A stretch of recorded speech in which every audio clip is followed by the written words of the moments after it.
आयत नंबर 45 सूरतुल बकरा पारा नंबर 1। औज़ु बिल्लाहि मिनश शैतानिर रजीम। बिस्मिल्लाहिर रहमानिर रहीम। वस्तईनु बिस्सब्रि वस्सलाह। वस्तईनु तलब द इमदादो के बिस्सब्रि पसबर सरा वस्सलाते पमंज सरा। व इन्नहा बेशका दामुन लकबीरतुन हमहा ग्रान कार दे इल्ला मगर नदग्रान अलल खाशिईन पाजजी को उनको बांधे। अल्लज़ीना दाग खलकते यज़ुन्नूना यकीन की दे अन्नहुम बेशकदे मुलाकू रब्बिहिम मुलाकात बकी दरब खपल सरा। व अन्नहुम बेशकदे इलैहि दे अल्लाह तवा राजिऊन वापस कीगी। वस्तईनु बिस्सब्रि वस्सलाह। पदे आयती करीमा के अल्लाह पाक अतम हुक्म जिक्र की दा यहूद होता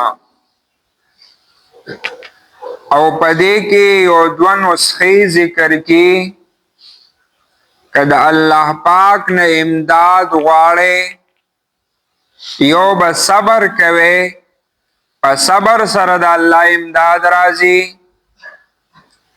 द्वेम पमानज सरद अल्लाह इमदाद राजी। और दा दुआ दा नुस्खे अल्लाह मुंगता उखुदले और चूंकि जिक्र द यहूदु रवान दे बनी इसराइलो पदे बनी इसराइलो की रूहानी बीमारे वे यो पके हुब्ब जा हुआ चे जमानुम दी द्वेम हुब्ब माल वो दमाल महब्बत और ददी द्वारू मरजुनो ना नूर मरजुनो उदरीगी लक मेदी ची सोक बीमारी नो ददी यवी मेदेना पसरुम दर्द रात लीशी और दह कशान गाहुनम वरसर होगीगी मरेम वरसर पखीगी यानी ददी मेदे न डेरी बीमारे राजी। दादवा हुब्बे जा जमानुम दी हुब्बे माल ददी द्वोन नूरी मरजुन राजी लकद हुब्बे जाह न मरज द तकब्बुर राजी। द हुब्बे जाह न मरज द गुरूर और द किबर राजी और द हुब्बे जाह द वजिना इनकार द हक न राजी। द हुब्बे माल द वजिना द दीनम बला मरजुन पैदा कीगी यौ मरज द बुखल शुमतिया इंसान के राजी। द्वयम खुदा रजी पकी पैदा कीगी बस जमा दे अर्स लस पलसी बल प्रेरा खुद गरजी। दख कशान द हुब्ब माल द वजिना नाप तोल की कमी दा टूल द दी वजिना राजी दी यहूदू की दा द्व बीमारे वे दागी इलाजुन अल्लाह वर्त दो खोल वस्तईनु बिस्सब्रि वस्सलाह।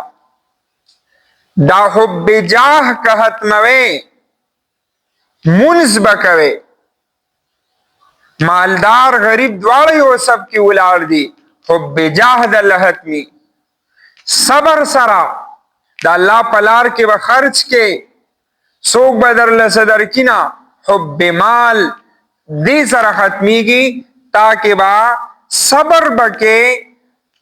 مثال یو سره د کروڑ گاڑی دی، تا سره د 10,000 روپو موټر سیکل دی، بس کتا کې ماده د صبر وا نو تا هغه کروڑ هغه ته پسخېږي منا. دا مال دا چې کوم محبت ته دا بدرسنا په صبر سره وځي. نو د دې وجینا دلته دوی علاجونه ذکر کړل. نمبر 1 واستعینو امداد حاصل کې الله پاک نا بے صبر په صبر سره.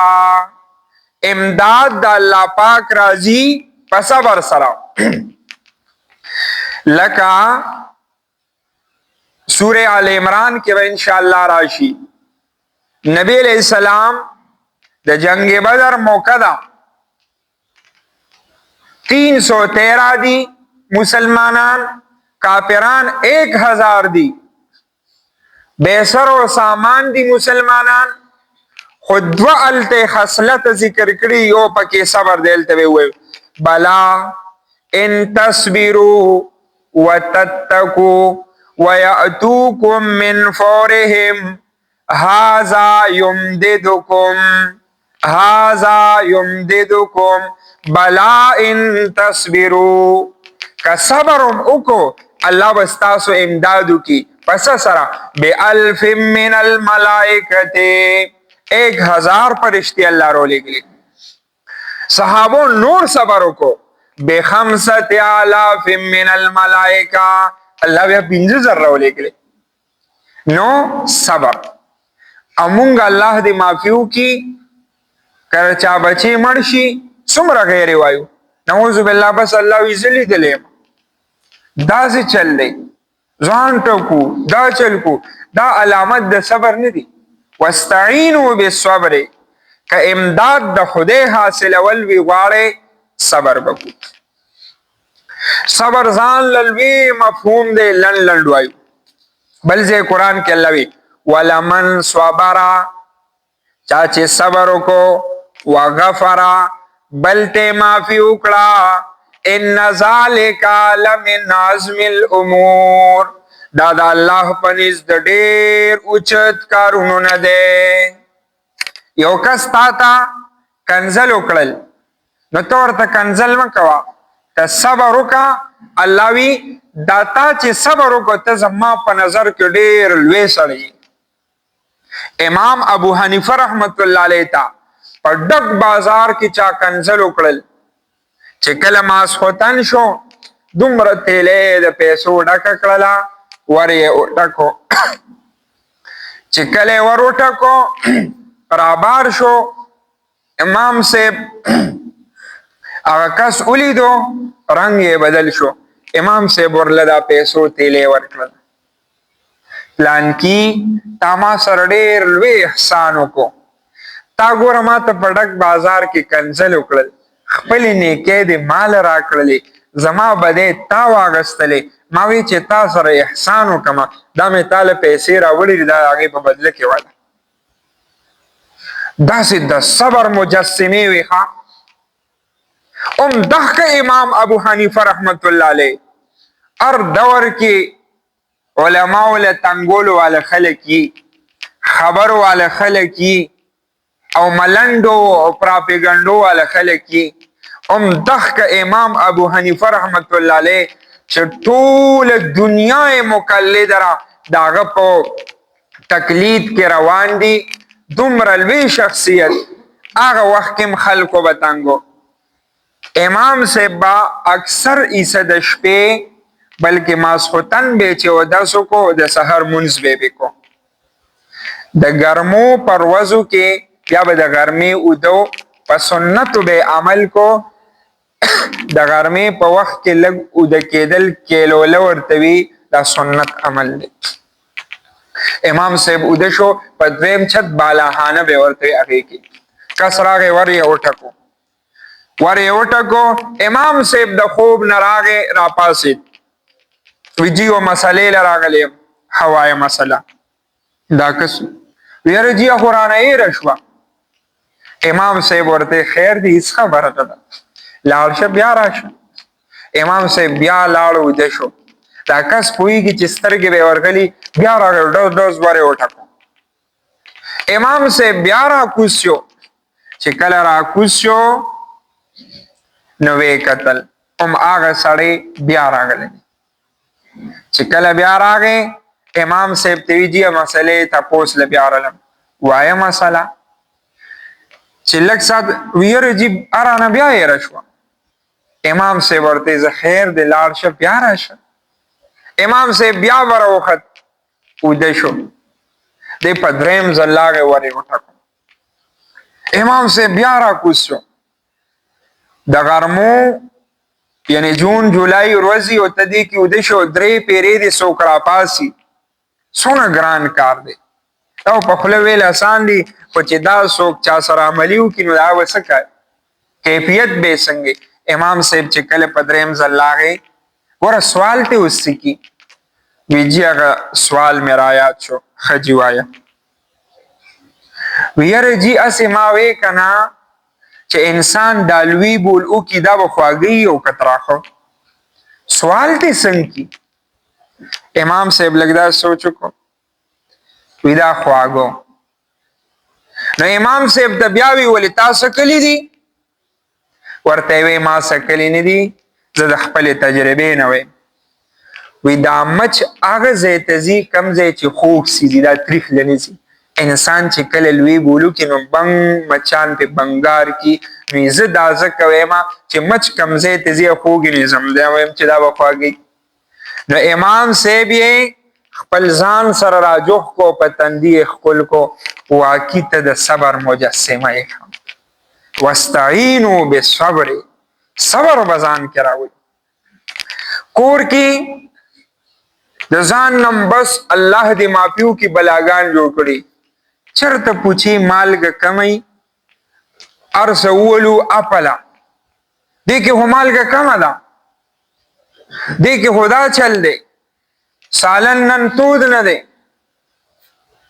دا یخ دی. نه مونږ به صبر کو په دې باندې.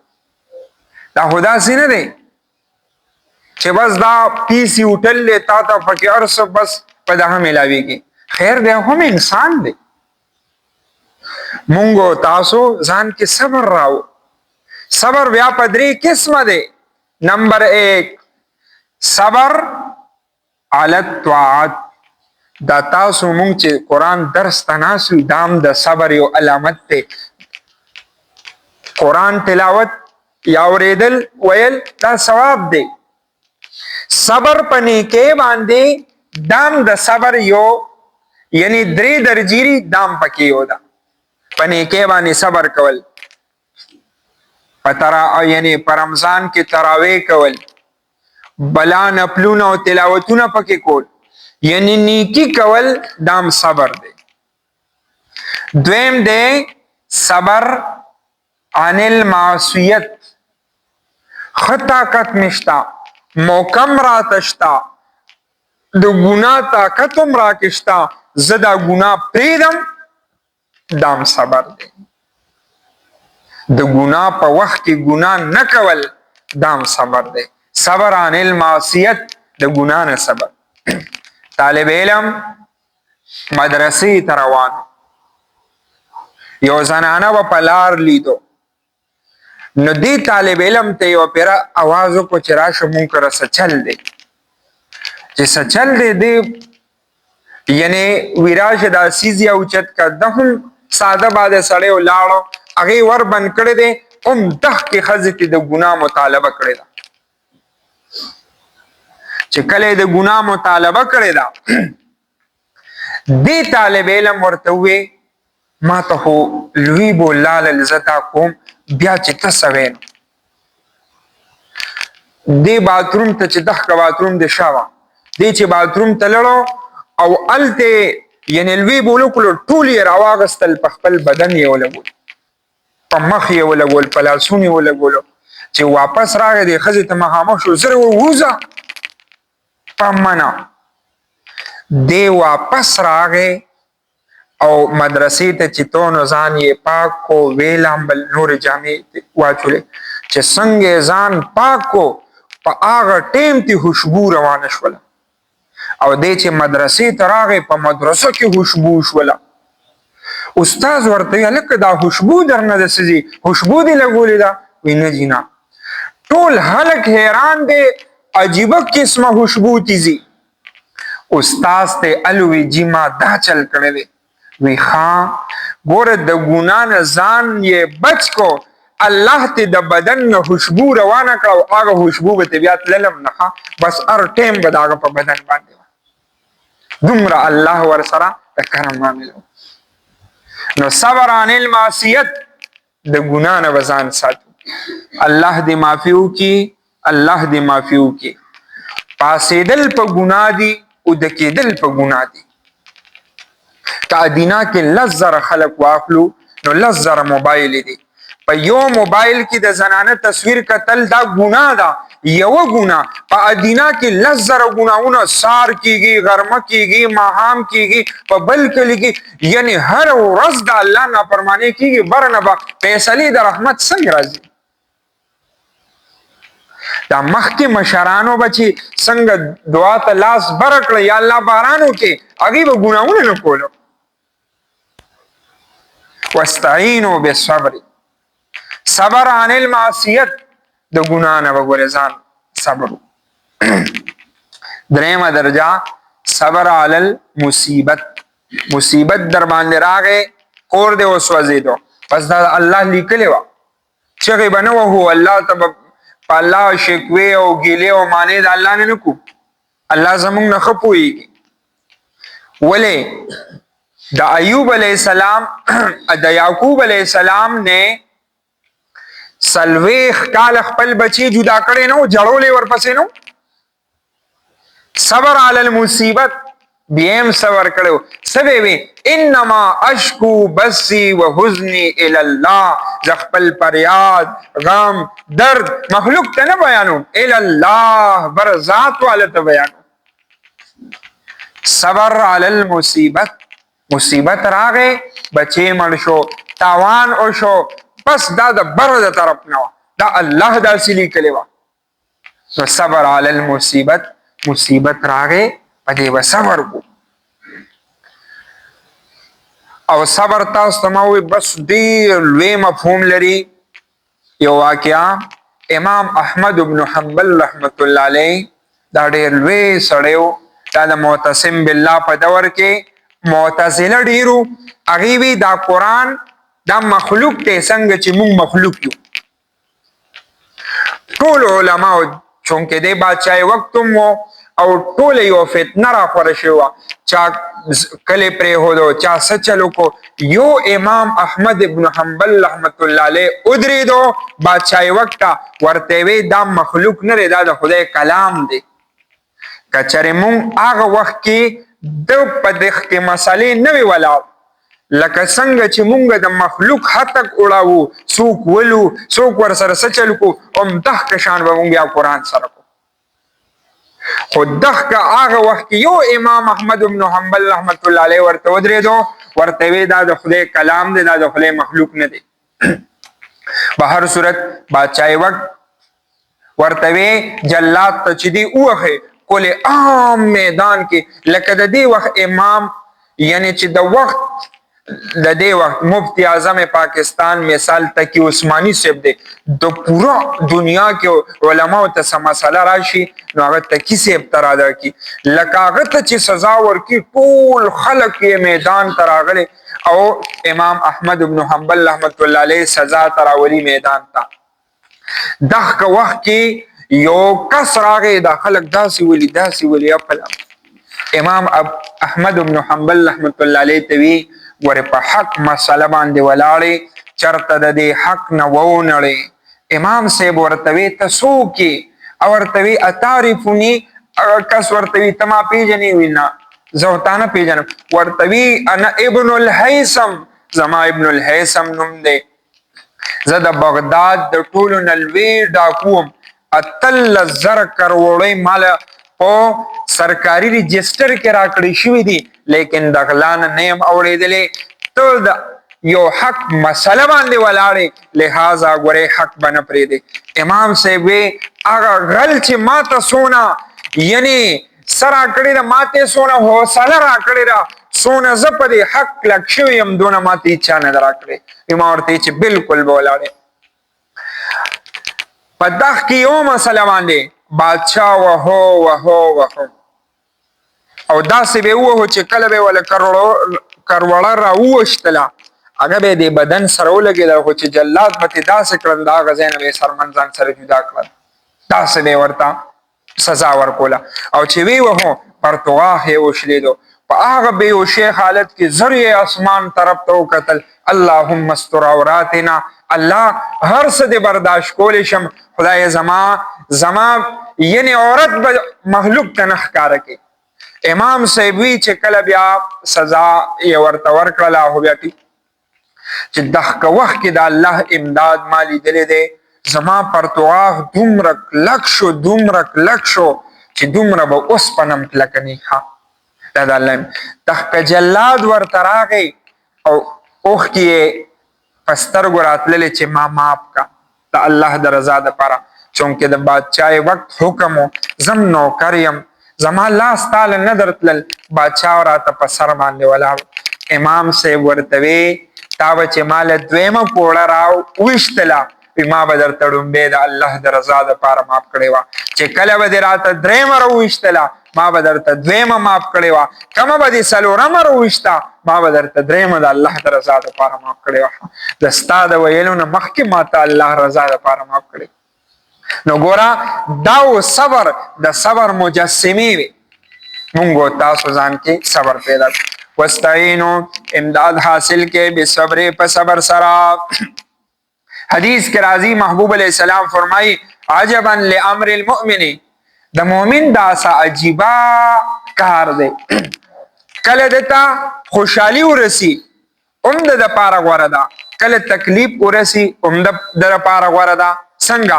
ان اصابته سراء شکر، که دته خوشحالي ورسی دې زر د خدای شکر ادا کړي هم د دپاره خیر دی.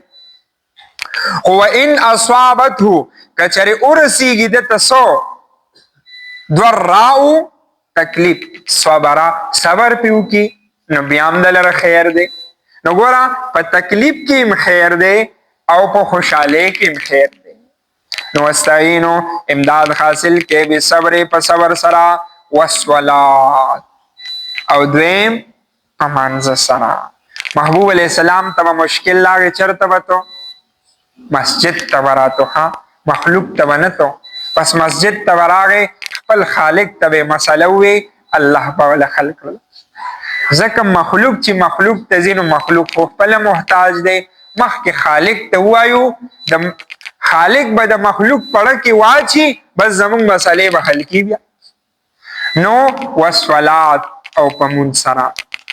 بس یو خبره، که دا ټول ادینا راټول شي کنه او دا ساینسدانان راټول شي چې کله الله پاک نه غواړي نو باران نشي کولی.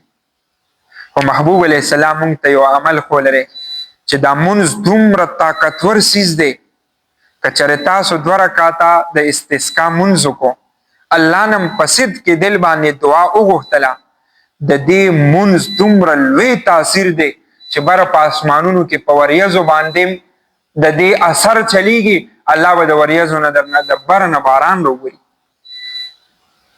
او که مونځ جوړ شو، والصلات په مانځه سره. نور سپومې تندر ونیوله، هېڅوک یې نشي ټیک کولی. محبوب علیہ السلام عمل ښودلی 2 رکعاته نفل مونځ وکړئ، د دې مونځ دومره لوی اثر دی، په نورو سپومې هم د دې اثر چلیږي، دومره لوی اثر دی د دې. والصلات په مانځه سره. استاد جي ما ته دعا وکړه، زوی مې نافرمان دی، د شپې رب ته وجاړه، بس د هغه ستا د زوی زړه خو د الله په لاس کې، بس داسې بیا بل شانتې به یې وله واړي که نه. نو والصلات په مانځه سره. څه مسله راله؟ د څه په ذریعه به حل کړو؟ د صبر او د مانځه په ذریعه باندې. وانها اوس وایي وانها یہ صبر تراجے کے دا صبر ورے لکبیرۃ ډیر ګران کار دی. یا دویم وانها بشک دا منزو تام ډیر لوی ګران کار دی. دا صبر او دا منز دا ډیر لوی ګران کار دی. الا ګوره مگر نه دی علی الخاشعین څوک چې د رب نه یریږي هغه ته صبر او دا منز ګران کار نه دی. اوس که یو کس صبر نه کی او منز نه کی نو پوه شه چې دا د خدای نه یریږي. که صبر کی او منز کی بس پوه شه دا د خدای نه یریږي. الا علی الخاشعین څوک د خدای نه یریږي دا دوه کارونه ورته ګران نه دي. یا دریم وانها بشک دا خوی او دا خصلت د منز او د صبر لکبیرتون دا ځان کې راوستل ډیر ګران کار دی. و الا مگر نه دی علی الخاشعین چې څوک یریږي د الله نه. دا خاشعین څوک دی الله نه څوک یریږي. وی الذین دا خلق ته یظنون چې دی دا یقین کې بالکل انهم بشک دی ملاقو یو ملاقات بکی ربهم در رب خپل سره د خپل رب سره به ملاقات کی نو دته صبر کول او منس کول دا ګران کار نه ښکاري. وانهم بشک دی الیه دی الله تبارک راجعون واپس کیږي. او چا چې دا لږ غونتی زندگی د الله د حکم د محبوب علی السلام د طریقو مطابق تیر کړله نو امام احمد ابن حنبل رحمت الله علیه وی زمونږ د جنازو نه به درته پته ولګي چې دا کس په یعنی رښتینی یا دروغجن. پرون مونږ جنازې لتلو پیر ذوالفقار احمد نقشبندی رحمت الله علیه د جنگ علاقې و. دومره تاریخي جنازې او تاریخي چې 2 بجې ټیم ورکړی 3:30 بجې جنازه وشوله او سو یو غنټه مونږه گاډي دلته درولې یو غنټه لکه د دې ځنه چې هغه اسمیلا چوکه خواته زی تومره مونږ پیاده تلی. دا چل سو ادمره د خدای ولی وو چې الله سره تعلق وو د ټول پاکستان نه د دنیا نه خلق ورته انګریزان او د ټول دنیا نه خلق ورته راغلي. وجه سوا خپل ځان یې د الله د حکمونو د محبوب علیه السلام د طریقو مطابق یې زندگی تیر کړې وه. نو بیا ژوند یې خو سکې چې د مرګ نه یې پته انسان ته ولګي چې دا دومره لوی شخصیت و. نو الله پاک دې مونږ او تاسو کې دا زندگی عملی پیدا کی. واستعینوا امداد حاصل کې به صبر په صبر سره والصلات په منځ سره وانها بشک دا منز لکبیره ګران کار دی. الا مگر نه دی ګران علی الخاشعین او عجزی کون کو باندې الذین دا خلق ته یظنون چې یقین کې دی انهم بشک دی ملاقو یو زکی کې ربهم در خپل سره وانهم بشک دی الیه دی الله تبارک راجعون واپس کیدونکي. سبحان الله وبحمده سبحانك اللهم وبحمدك اشهد ان لا اله الا انت استغفرك واتوب اليك. اللهم صل على سيدنا محمد وعلى بيته بعد كل ما يا رب لك الحمد كما ينبغي لجلال وجهك وعظيم سلطانك. اللهم احسن عاقبتنا في الامور كلها واجرنا من خزي الدنيا وعذاب الاخره. اللهم انا على ذكرك وشكرك وحسن عبادتك وصلى الله تعالى على خير خلق محمد وعلى اله واصحابه اجمعين.